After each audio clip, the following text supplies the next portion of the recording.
Today, we'll be talking about the population attributes, and it's an important topic in the chapter Organisms and Population.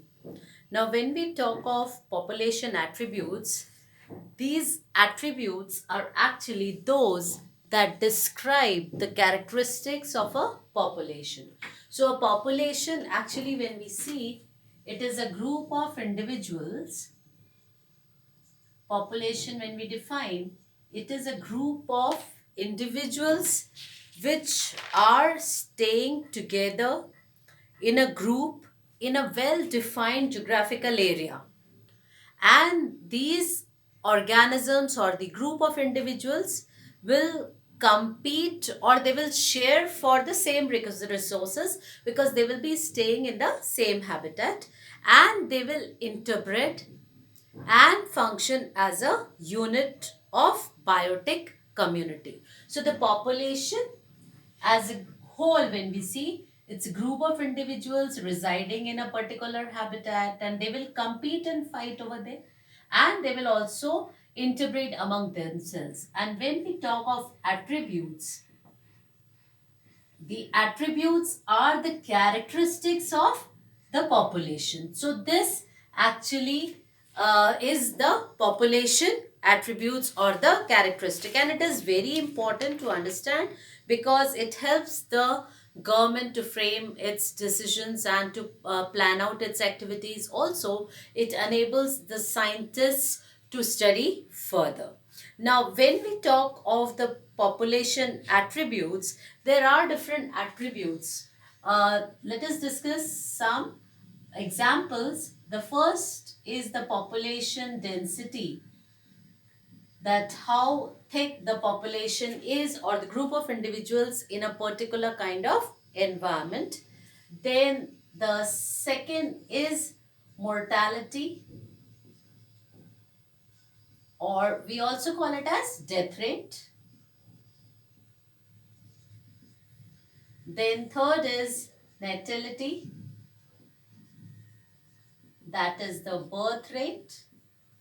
So these are various attributes of the population. Then the population growth, that how the population is growing. We can judge if the environment or the habitat is suitable, then the growth of the population, or if the resources are sufficient, then we can find more number of individuals. Then the age structure, which is again an important parameter for studying the population. Then we have the pattern of distribution, that is how the population is distributed within a given habitat. And we have the seventh one, these are the important ones, and the population genetics. So these are the major attributes that are studied so as to frame the policies by the government and to come to the conclusion by various studies so that the scientists can come up with some kind of conclusion. Now, the organisms of a population always will follow the same life cycle patterns. Now, here we are considering when we are saying that they interbreed, the members of the population will interbreed. So, normally interbred word refers to the kind of sexual reproduction, but for the study of ecology, we will also consider the asexually reproducing organisms because we are talking of a population as a whole. So there are again two terms which you should be familiar with, that is population ecology.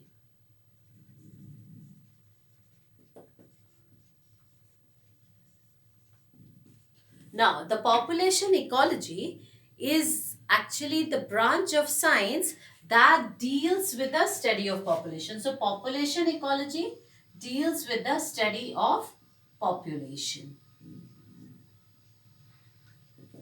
And it is referring to also how the biotic factors and the abiotic factors affect the density, the distribution, and the size of the population.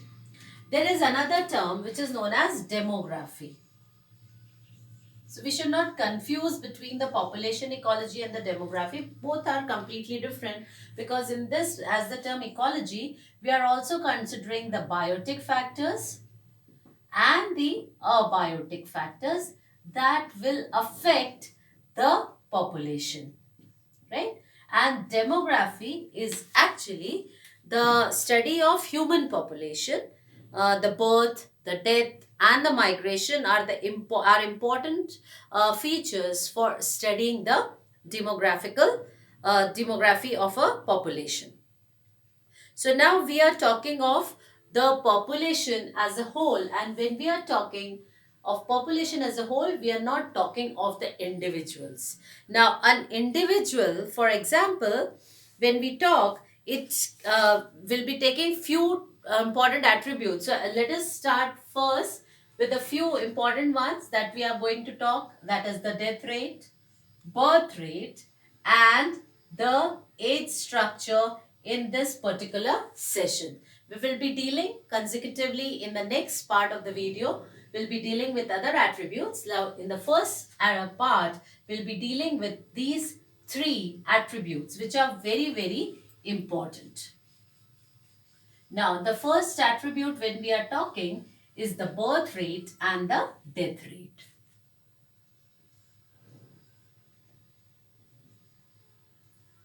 Birth rate is the natality and the death rate. That is the mortality. Now, for an individual, a population is formed by the individual, and for an individual, it is only the matter of death and the birth. When we consider for an individual, we refer to as death or birth. But for a population, we will have the death rate.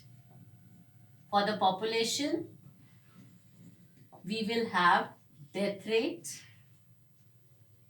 or the birth rate, because we are talking of a group of individuals. Whereas when we talk of individual, it will be only death or it will be birth. Now, for example, let us explain this. For example, in a pond, there are around 20 plants, 20 lotus plants in a year. Like they are present in that particular year. And 28 lotus plants in next year, it was observed. When we counted the next year, the number of plants were 28. So there is an increase of 8 plus 8 lotus plants. Now we are talking of the birth rate over here, the rate of increase. So here if we calculate, it is 8 upon 20, and we find around 0.4 offspring per lotus per year. So we will find 0.4 offspring per lotus per year. Now here we are not considering as an individual that which lotus has given birth or which lotus has reproduced. It's only for the entire population we are talking. So in a population, these rates refer to per capita births and rates. It is not individually, but it is talked as per capita in case of population, and per capita comes out to be 0.4 offspring per lotus per year.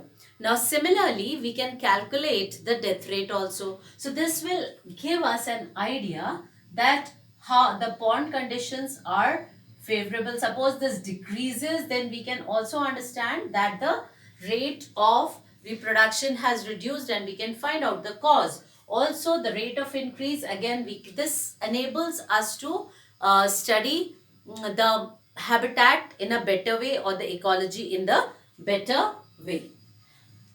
Coming to the next, that is the sex ratio. When we talk of the sex ratio, it is actually the percentage of female and male in a given or in a total population. So sex ratio is percentage of female to male in a given population, or the population in which we are conducting the studies. So this will give us an idea that how many males or how many females are for males. That is, we can get a percentage, and in a balanced system it is always the sex ratio should be almost equal. That is, the number of females should always be or preferably be equal to that of the male in case of a stable population. Then third important factor which we will be discussing in this part is the age distribution. Now, age distribution, here we are not specific about the age, but age distribution we have classified into three basic groups. Now, when we classify it into three basic groups, the first is the pre-reproductive age. The second age will be the reproductive age. And the third will be post-reproductive age.